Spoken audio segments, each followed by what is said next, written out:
হ্যাঁ বন্ধু। আরে বন্ধু, তুই বিদেশ থেকে কবে আলু? আরে বন্ধু, গতকালকে আসছি। আজকে শুনলাম বলে তুই বিয়ে করছু, না পারে আজকে তোর হাতে একটু দেখা করবে আসলাম। তুই ভালো করছু। আর তুই আগে বয়, তোর হাতে কতদিন ধরে আলাপ করি না রে। আর হ বন্ধু, ঠিকই শুনছু, আমি বিয়ে করছি। আচ্ছা, তুই বিয়ে হস না কে? কত তোর কি বয়স কম হয়ে গেল? বুড়ো হয়ে যাইতেছু। আচ্ছা, বিয়ে হবো কবে? কত নাকি কোনো সমস্যা? না রে দোস্ত, সমস্যা কিছুই না, আমার এই মনে কষ্ট আছে। শোন, আমি বিদেশ যাওয়ার আগে একটা মেয়ের সাথে আমার সম্পর্ক হয়েছিল, তার সাথে আমার সবকিছু হয়ে গেছে। তারপরে ওই মেয়েটা আমাকে আলু মালু বুঝে বিদেশ পাঠাইলো।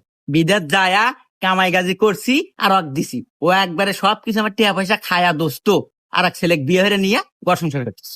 ইস রে বন্ধু, কষ্ট লাগলো। আর কি কমু কয়া, এই যুগের মেয়েরা সবাই সবাই ডুপ্লিকেট। একজনের সম্পর্ক হইলে সবকিছু হইলে আর একজনের বিয়ে নিয়ে থাকে। হে আন্দাজে বন্ধু, আমি বউটো পাচ্ছি একবার নিখুঁত, লাখে দুটো পাওয়া যাবে কিনা সন্দেহ। চাঁদের গায়ে কলম আছে, আমার বউ